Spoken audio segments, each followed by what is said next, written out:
Magandang araw sa atin lahat mga insan. Ako po ang inyong banat insan at nandito na naman tayo sa isang makatotohanang komentaryo, reaction at opinion. Ang inyong insan na talaga namang babanat at todo bungis-ngis ang laban dito sa ating ginagawang komentaryo.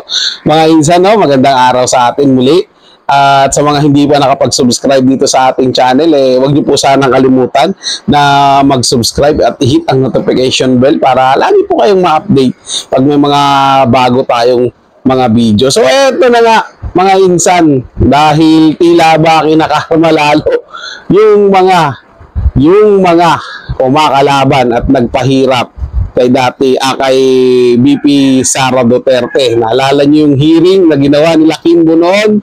Di ba? Antitindi po nila doon. Mga insan, halos ayaw nilang pagsalitain o ayaw nilang pakinggan yung sinasabi ni BP Sara Duterte. Nakakalimutan po nila na sila yung kakandidato ngayon. At walang bawas yan si BP Sara Duterte. Kahit anong mangyari, BP pa rin yan siya sa loob ng 3 taon. At baka nga maging presidente pa sa darating na mga taon. Eto, mga insan, mainit-init pa dahil kung makailan lang, bago tayo tumungo sa ating topic sa pag-uusapan natin mga insan ang pag-uusapan nga pala natin mga insan sa araw na ito is about doon na mga vote buying na nangyayari dito sa ating bansa ngayon. Siyempre, uso talaga yan mga insan dahil mag-election di ba? O, taas ang kamay sa mga nakatanggap mo dyan, bakinumin. So yun na nga mga insan, di ba? Kung maaalala nyo, ang nakaraan, bumaba dyan o sumama si BP Sara Duterte sa rally na ginawa ni mayor candidate ng Maynila na si Isko Moreno, 'di ba? At ang kalaban niya diyan, yung in-endorse din ni Mayor Isko dati na si Lacuna. So eto na nga mga insan, dahil si Mayor Lacuna kasama na si Marikina Representative Kimbo, kilala niyo yan si Kimbo, yung laging may mamahaling bag, damit, sapatos, tsinelas, at kung ano-ano pa na pagpupunta dyan sa Congress ay piniplex niya yung kanyang mga mamahaling gamit. Yan po. Pinag-i-explain po sila ngayon. Ito po yung nakasulat sa The Manila Times mga insan at babasahin lang natin yung balita. O, nakalagay dito, Manila's Lacuna, Marikina's Kimbo, and 17 others ordered to explain vote buying allegation. Nako! Magkano ba dyan na? Mayor, magkano ba dyan? Alam ko si Kimbo mga insan, kakandidatong mayor to ng Marikina Ma'am, Kimbo, bigyan naman, magkano ba ang ating dyan?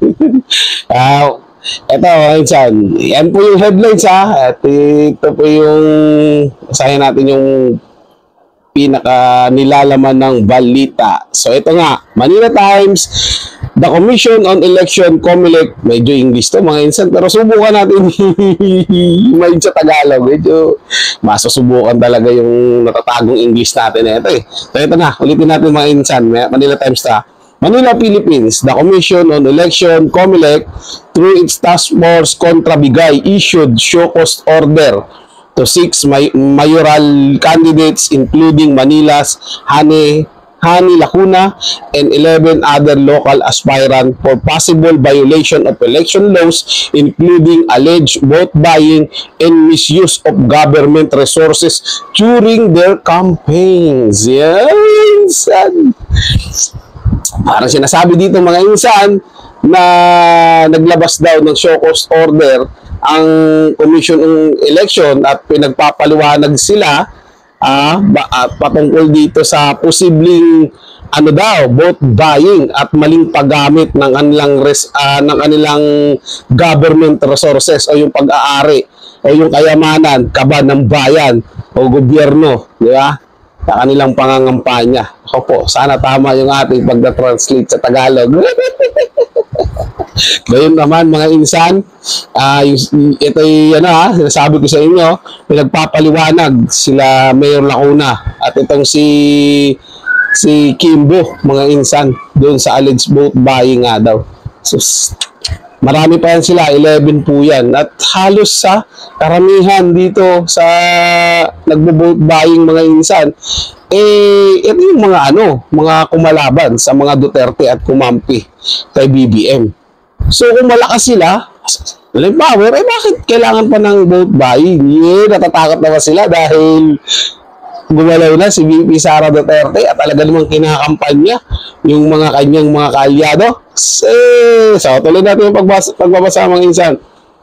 The Comelec Committee on Contrabigay, led by Chupisto Elnas Jr., released a documents identifying the candidates accused of election violation. So, naglabas daw yung committee ng Comelec sa pangunguna nito, yung committee ng Contrabigay sa pangunguna nitong Chupisto Elnas Jr. ng dokumento na nagkumikilala o tumutukoy doon sa mga kandidato na pinagbibintangan o pinaghihinalaang nagkaroon ng violation sa eleksyon. Ito ang mga insan. Sabi pa dito, aside from Lacuna, the other mayoral bets issued a SOCOS order o COS where Stella Kimbo Marikina, Stella Kimbo. Hindi ko talaga ako natutuwa mga insan kay Stella Kimbo Dahil grabe talaga siya mag-flex. Kita mo yung kotse niya, yung pagbaba sa kotse niya. Talagang bit-bit niya na yung boss niya, proud niya sinabi na ang boss niya si Martin Romualdez. Talagang dahil doon sa ginawa nila, nakita mo sa social media mga insan, di ba?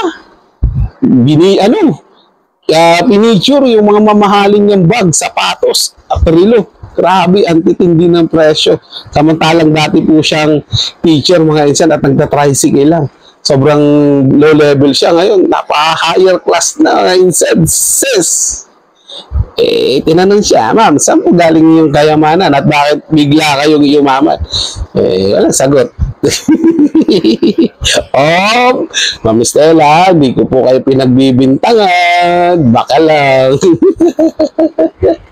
Saan nga po talaga galing, ma'am? Yes! Tuloy natin na tuloy natin na mga insan. So, ito na. Kasama rin dito si Denver Christopher Chua ng Cavite, Alan Martin De Leon ng Taytay Rizal, Erwin Pastrana, Mauban Quezon, Rolin Paulin Jr. Olongapo, Romulo Avila, who is running for Vice Mayor and Quezon Province. Tapos, also directed to explain our Kimbo's husband, former Representative Romero Kimbo, who is seeking a comeback for Marikina 2nd District Congressional Post. Naku naman po, Ma'am Kimbo. Tandem ngayon ng Mr. Mo, Pinagpapaliwanag din. Ano nangyari? Ikaw mag-mayor, siya naman magko-congressman. Talaga naman. Budget talaga. Iba talaga pag nakadikit kay tambal useless, ang daming budget. Ay, nako. Kaso nga, ba't kayo siguro hindi tayo hindi kaya nagsumbong yung iba. Magkano po ba, ma'am? Sa inyo, Ma'am Kimbo?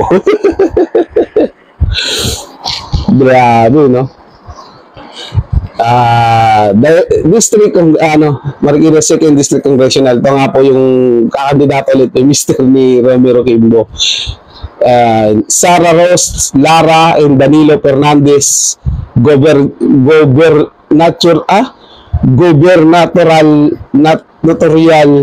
gubernatorial bets of Cagayan and Laguna Province respectively. Parang ito po yan mga insan Linawin ko lang dito. Si Sara Rose Lara, siya po yung kakandidatong gobernur sa bayan po o sa probinsya po ng Cagayan. Tapos ito namang si Danilo Fernandez, sino ba nung hindi ba kilala? Si Dan Fernandez po yan, ang astig na kongresista sa Quadcom hearing na laging pamida kasama ni Abante at ni Kimbo. Ayan, tsaka si Paduano. So ayan, kakandidato po yan, gobernur sa Laguna. So hindi pa ako nagkakamali mga insan ng kalaban po niya dyan, yung reporter, yung babae. Medyo nakalimutan ko yung pangalan. Pero malakas po yun tapat yun sa serbisyo, magaling po yan. Si Doris po ata. Doris Bigo, hindi mo si Doris Bigo, hindi siya. Parang ganun yung ano yung mga pangalan niya insan. Pero, Dan, ano na, nangyari? Bukod sa yung matandang pumanaw dahil sa pagpila ng ayuda mo dyan, inatake. Dahil sobrang init. Tapos ngayon naman, nadadawit ka na naman sa bilihan ng boto. Ano ba naman yan? Kala ko ba malakas kayo? Tuloy natin mga insan. The other local goods issues, SOCOS order were Marvin Venus, member sa Gulang Bayan, Daras Rizal, Christopher Esguera, member sa Gulang Bayan, Taytay Rizal, Rhapsody Rivera, member sa Gulang Bayan, 2nd District of Cuartero Capiz, and Robin Talon, Butch Suspeñe, and Saki Derequito, member of Gulang Bayan ng Dumangas, Iloilo. Also ordered to respond to SOCOS order party list group Kamalayan ng Maraleta at Malayang Mamamayan Inc. Kamalayan. So speaking of party list mga insan, ang dapat nyong iwasan ng mga party list ay katulad nyo ng Tingog party list ni Romualdez, Kabataan party list, Bayan Muna, Akbayan, Akteacher, at ano pa ba yung hawak ng mga leftist na to, mga insan na wala naman talagang tinulong dito sa atin yan. Puro lang sila pamumulitika at puro pampropaganda lang. So iwasan nyo yan mga insan na, lalo na pag nilapitan kayo noon, sige, tanggapin nyo lang kung ano offer, pero pag nyo silang piliin dahil dapat tayong mismo mga botante ang aayos ng ating bayan. Dapat pamamagitan ng boto natin, pumili tayo ng maayos. Dahil sabi dito, tuloy natin yung balita. All respondents have been given 3 days from receipt of the order to explain why no election offense in the order disqualification case should be filed against them. Response must be submitted via email to the committee kontra Bigay at ko. Yun nga yun mga insan, binibigyan sila ng 3 araw para sagutin yung aligasyon sa kanila ng vote buying pagkatapos nilang matanggap yung order para i-explain yung side nila. Ipaliwanag nila kung bakit hindi sila dapat napailan ng kaso doon sa mga vote buying na sinasabi nila mga insan. So sa kabilang banda niyan, si Lacuna nag-express ng intention to comply the COMELEC directive. We will comply. Sabi nga ni Lacuna mga insan, sabi niya, we will comply the COMELEC SOCOS order as soon as we receive a copy because we believe in due process. She said in a statement, naniniwala daw siya sa due process. Mga insan, naku naman, magandang balita yan ha, magandang balita yan sa kalaban nila, pero pangit na balita yan sa kanila. Pero syempre, ito naman yung nakikita ko dyan mga insan, sa balita na yan. Dahil nga kaalyado yan, halos lahat ng nanggagaaan, kaalyado yan, lalo na yung mga matunog na mga pangalan dyan, at Dan Fernandez, Kim Butch, at to si Lacuna, kaalyado yan ni PBBM, panigurado yan, malamang sa alamang, ano yan, mawawalang bisa yung ano yan, yung ikakaso. At sasabihin, nakapag-explain sila ng tama at nasabi nila, hindi sila yon, wala silang kinalaman doon sa vote buying. Wala naman talagang napapatunayan sa mga ganyan insan, lalo na pagdikit ka sa kaldero. Di po ba mga insan? Ang kawawa lang, yung taong bayan, niloloko nila. So, pabor din yan sa mga taong bayan, dahil nabibigyan nila ng ayuda, ng bayad, pero sana naman, tayong mga botante, manapin lang natin yung pera. Pero piliin pa rin po natin yung maayos at matitinong mamumuno sa atin. Stella Quimbo, Dan Fernandez, ayun na. Ayusin niyo yung paliwanag niya. Alam ko naman na ligtas kayo dyan dahil malapit kayo sa kaldero. Sino mo mga insan, maraming salamat sa inyong panonood at mag-iingat po kayo palagi. Paalam po.